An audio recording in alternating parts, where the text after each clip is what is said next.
Imagine being born 100 years in the future. You open your eyes for the very first time, not in a stark hospital room, but in a softly glowing chamber. The air hums with a quiet energy. Before your parents even hear your first cry, an artificial intelligence is already monitoring your heartbeat, your breathing, your very essence.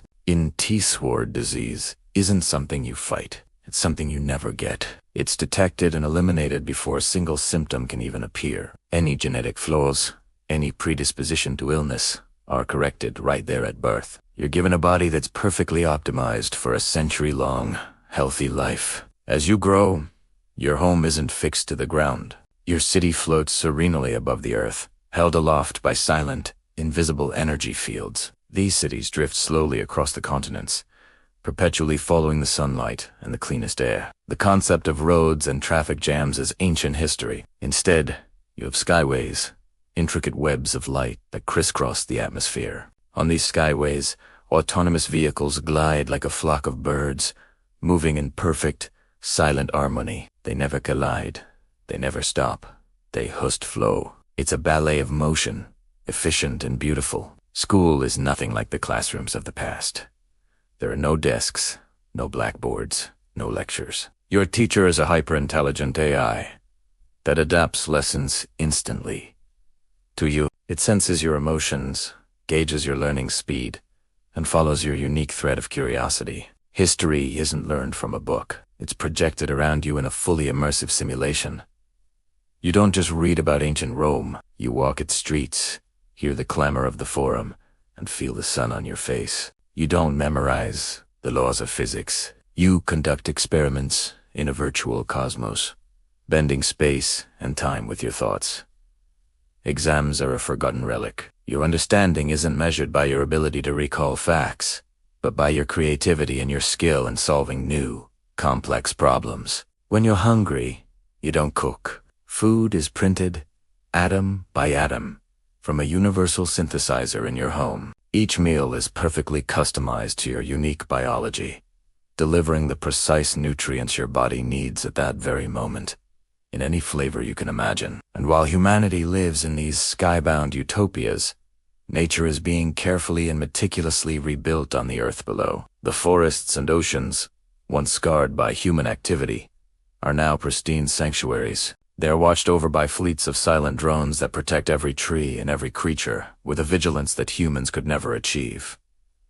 The planet is healing. As you enter your teenage years, you're faced with choices your ancestors could never have dreamed of. You can choose to upgrade your own body and mind. Do you want an enhanced memory, allowing you to recall every moment of your life with perfect clarity? Faster reflexes for sports or virtual reality games? Augmented vision that lets you see in different spectrums of light or access data overlays on the world around you? Or perhaps you'll opt for a neural link, a silent, seamless interface that allows you to communicate directly with machines, or even telepathically with other people who have the same upgrade. In T's future, the concept of work has fundamentally changed. Most jobs have been automated, so human labor is largely optional.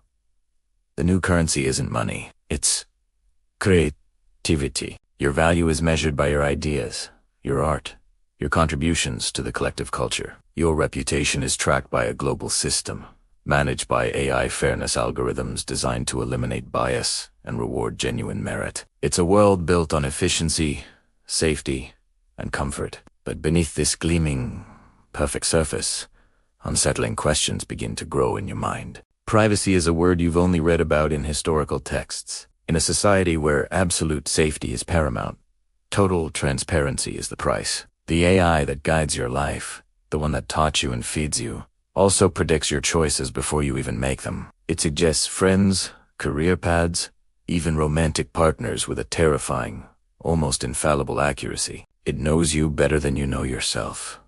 Or does it? Death has become a rare event, a choice rather than an inevitability. But with the near elimination of mortality, meaning has become fragile. When almost everything is easy, when struggle and hardship are things of the past, something essential seems to have vanished. The drive, the ambition, the very purpose that came from overcoming challenges.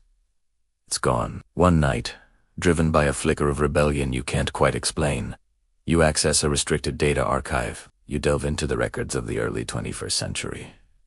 What you find shocks you. It was a time of chaos, of fear, of division and uncertainty. But it was also a time of raw, untamed emotion. You see ambition that bordered on obsession, love that was messy and painful, and a profound, chaotic freedom to make terrible mistakes. You realize that while your future has erased pain, it has also softened passion. The soaring highs and crushing lows have been smoothed out into a comfortable, predictable plateau. Standing on the edge of your floating city, you watch the sunset paint the clouds below. You see the earth, healed and green, but also tightly controlled, a perfectly managed garden. And in that moment, you understand the true cost of perfection. Humanity survived.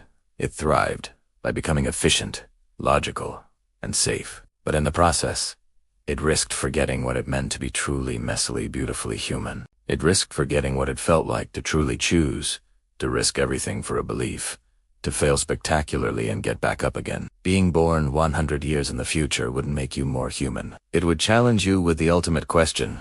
In a world that has solved every problem, should humanity even try to remain human at all? Thanks for watching. If this glimpse into the future sparked your curiosity, make sure to like, subscribe, and hit the bell to join us on our next exploration.